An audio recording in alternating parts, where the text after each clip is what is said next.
Lorsque j'ai été greffé, il me restait 15% de capacité vitale. J'étais au bout du bout, en fait. Je vous dis, le moindre effort était devenu... c'est comme si j'étais en haut de l'Everest et qu'il fallait que je marche, mais que j'avais pas d'oxygène, en fait. C'était un truc de fou. Je voulais vous raconter l'histoire assez incroyable de Pascal Lenné. À la base, on lui donnait seulement 20 ans d'espérance de vie et pourtant, il va bientôt fêter ses 50 ans.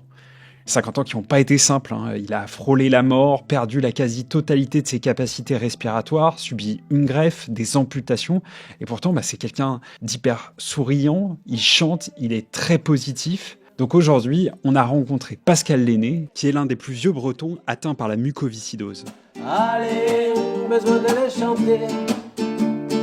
Allez, besoin de partager. Pascal, il est né en 1976. Alors, faut voir que la mucoviscidose, à cette époque, c'est connu comme maladie, mais clairement pas autant qu'aujourd'hui. Donc dans un premier temps, j'avais été hospitalisé à Pontchaillou, à Rennes, pour voir justement de quelle maladie je pouvais être atteint. Mais il n'y avait pas encore de diagnostic de posé. Et pendant la période où j'ai été hospitalisé sur Rennes, mes parents avaient entendu parler qu'il y avait un centre spécialisé sur cette maladie qui est la mucoviscidose à Roscoff, au centre de Péraridi. Et ils ont pris l'initiative en fait de m'emmener là-bas. À ma naissance, en fait, quasiment, au bout de 6 mois. De suite, les médecins se sont dit, bah oui, votre enfant, après quelques analyses, est bien atteint par cette maladie. La maladie fait que sa vie entière a été liée aux hôpitaux. Bon, je pense que là, c'est pas mal de faire un rappel sur ce que c'est la mucoviscidose. C'est donc une maladie génétique. Pour faire simple, à cause d'une mutation, les personnes atteintes produisent un mucus qui est plus épais. Ce mucus, il est chargé de protéger les voies respiratoires des poussières et des bactéries. La conséquence, c'est que les malades sont très sujets aux infections et perdent des capacités respiratoires au fur et à mesure de la vie. Et le gène responsable de cette maladie, il a été découvert seulement en 1989, c'est-à-dire 13 ans après la naissance de Pascal. Donc lui, il a vraiment vu l'évolution des traitements. Donc j'ai été quasiment un bon tiers de ma vie dans les centres, dans les centres hospitaliers pour pouvoir justement essayer de maîtriser la maladie, tout en sachant que au fil du temps, elle gagnait toujours un petit peu de terrain. En fait, il y avait un suivi systématique de faire des perfusions tous les 3 mois, mais en plus, vous aviez des traitements médicamenteux. Ça représentait à peu près entre 10 et 15 médicaments à prendre par jour pour stabiliser, je dirais, la maladie. À tout ça s'ajoute aussi la kiné respiratoire, à réaliser tous les jours pour évacuer les bronches. Et puis, comme on le disait, les personnes atteintes de la muco, elles sont plus sujettes aux infections. Et quand arrive l'hiver, avec les virus de saison, les traitements sont accentués. Au fur et à mesure, son état se dégrade, et à 18 ans, donc en 1994, il ne lui reste que 30% de ses capacités vitales. Bon, malgré l'omniprésence des soins, Pascal y réussit quand même à avoir une vie. En 99, après un BTS, il devient agent EDF, puis il a aussi des passions, mais forcément, il faut toujours un peu s'adapter. J'adore par exemple la musique, j'allais souvent en festival, donc c'est vrai que souvent, des fois, à l'époque, on allait au festival des Vieilles Charrues, et puis on programmait derrière une cure d'antibiotiques au centre de Péraridi à Roscoff, parce qu'on arrivait extrêmement fatigué en fait. Donc on se posait pas forcément de questions, on se dit voilà, en effet on a peut-être une épée Damoclès au-dessus de la tête, mais vivons tant que... à la base on nous avait dit allez 20 ans. Et on passe les 20 ans, je dis c'est bon, je suis encore vivant, donc on va en profiter en fait. Et justement, Pascal profite de sa passion pour la musique. Il a fait partie d'un groupe de reggae à Rennes, puis à un moment, au centre de Péraridi, à Roscoff, là où il est pris en charge, on lui propose des cours de chant thérapeutiques. Le but, c'est pour les personnes atteintes de la muco de travailler le souffle de manière ludique pour limiter la kiné respiratoire. Et de là, en fait, est né un projet musical par la suite. Et moi, je m'étais lancé le défi de sortir un single, et puis après, on a sorti un single, le single, et puis en fait, au final, on a sorti un album. À bout de souffle, que me reste-t-il? Fermez les yeux, mon cœur vacille.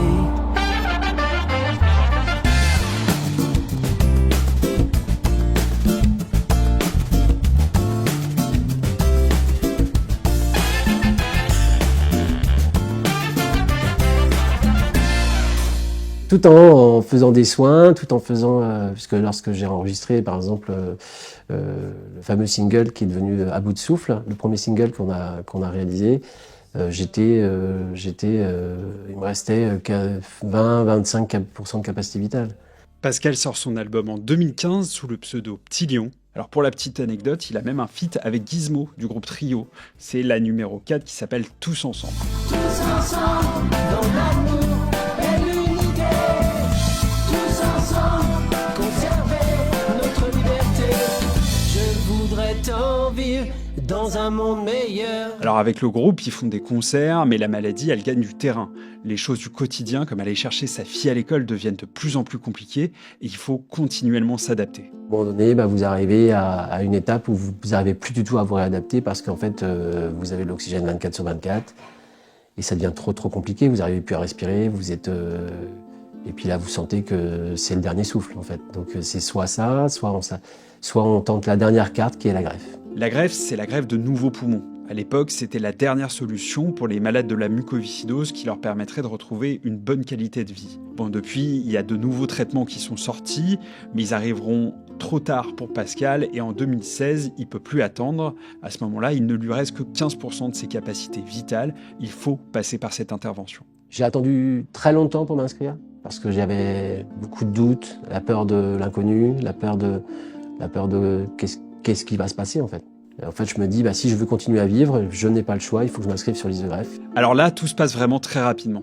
Une semaine seulement après son inscription sur les listes de greffe, le 1er mai 2016, vers minuit, Pascal reçoit un appel. On lui annonce que des poumons sont disponibles. Il est alors transféré en ambulance de la Bretagne à l'hôpital Foch, à Paris. L'opération dure 8h30 qui vont changer sa vie. Et en fait, vous passiez quasiment les 3 quarts de votre journée à vous soigner pour pouvoir sortir une demi-heure, 1 heure, ou pouvoir aller faire une soirée, ou dire allez hop, ce soir on fait un resto, donc il faut que je fasse de la kiné-respi, il faut que je prenne des médicaments pour essayer d'être le plus en forme possible. Et puis là, en fait, du jour au lendemain, d'un claquement de doigts, entre guillemets, vous pouvez vivre normalement, vous n'avez pas toutes ces contraintes qui font que votre vie, ça change du jour au lendemain en fait. Alors bien sûr, apprendre à vivre avec de nouveaux poumons, ça ne se fait pas non plus du jour au lendemain. Il est resté plusieurs semaines à l'hôpital, le temps que son corps s'habitue. Un petit souvenir comme ça, c'est la première fois en fait que j'ai commencé, quand ils m'ont remis debout, que en fait je respirais un petit peu comme un petit chien en fait, où je cherchais mon souffle en fait, je savais pas trop, mais en fait de suite ils me disaient mais calmez-vous en fait, vous pouvez de nouveau respirer. Bon et là j'aurais voulu vous dire que tout se passe bien, qu'il rentre chez lui et qu'il vit une belle et longue vie. Ouais, j'aurais préféré. Alors dans un premier temps, c'est le cas, pendant 3 ans même. 3 ans qui passent très vite. Il reprend doucement une vie normale, il reprend les concerts, en 2019 il recommence même à travailler. Après il y a quand même beaucoup de contrôle pour voir si tout se passe bien au niveau de la greffe, si son corps ne rejette pas ses nouveaux poumons. Mais malheureusement, en 2019, pendant une biopsie pulmonaire, il y a un problème. Ça n'arrive jamais, Je suis un cas unique. Je fais une contamination nosocomiale pendant cet examen. Et en fait, en 24 heures, je suis obligé d'appeler une ambulance en fait, pour m'emmener à l'hôpital. Parce que en fait, je sens qu'il y a quelque chose qui ne va pas après cet examen. Et je me retrouve en réa à Pontchaillou. Donc les médecins me disent, ouais, en effet, il y a une grosse infection qui se propage. Et on va devoir vous mettre sous coma artificiel parce qu'en fait, on ne sait pas trop comment ça se passe. Je dis oui, je sens que... Et là, vous vous dites, ah, là, c'est pas bon signe. C'est un truc de fou parce qu'en fait, vous pensez être sorti d'une galère en étant greffé. C'était déjà un événement pas anodin et très compliqué. À un instant T, vous dites, ça y est, j'ai réussi à franchir ce pas, à être greffé, à pouvoir vivre en fait, de nouveau. En fait, en l'espace de 24 heures, ma vie rebascule totalement. Alors clairement, là, les médecins, ils sont pas optimistes. L'infection se propage, ils n'arrivent pas à la maîtriser.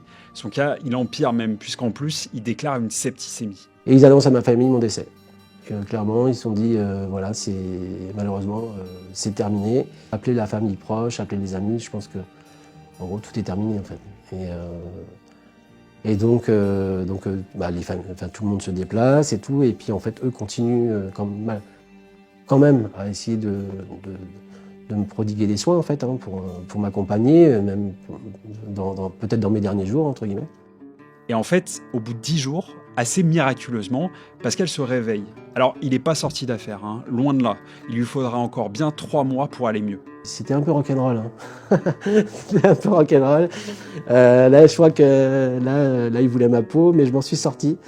Au bout de 3 mois et... mais avec beaucoup de séquelles, parce que comme je disais, j'ai fait une septicémie, donc j'ai les mains, comme vous voyez, abîmées, j'ai été double amputé tibial.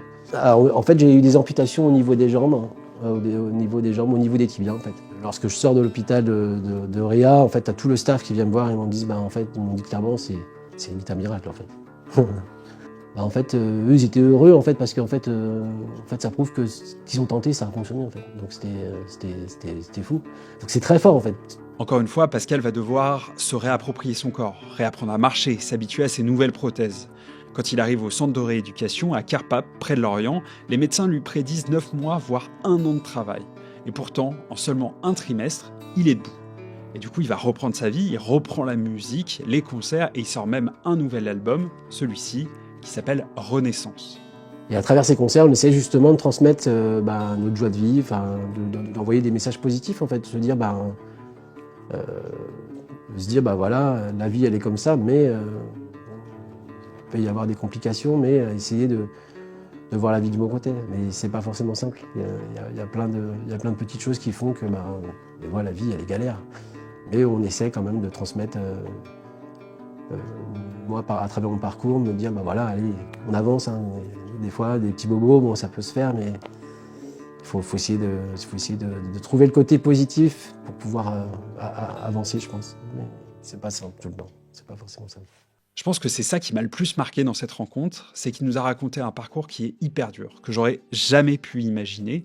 Lui, il raconte ça avec le sourire, avec espoir, et il essaye de communiquer tout ça en musique. Le bon temps maintenant, c'est tout ce qu'il nous reste. Quant à ton quotidien qui s'en va à volo, le sourire des copains est celui qui tient chaud. Allez, on a besoin de vivre, et ouais. Allez, besoin de te le dire.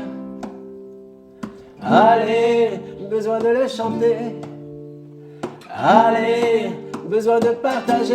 Allez, allez, on a besoin de vivre. Allez, besoin de te le dire. Alors aujourd'hui, Pascal, il va mieux. Il vit près de Rennes, avec sa compagne et ses 2 filles. Il continue la musique et les concerts. Et lui, à qui on donnait 20 ans d'espérance de vie, va bientôt fêter ses 50 ans. J'ai peur. Hein. Ça fout les boules. De te dire, oh là là, comment je suis trop vieux, quoi. Je suis trop vieux. Non, c'est un peu dingue. Mais non, ça va bien. Franchement, ça va bien.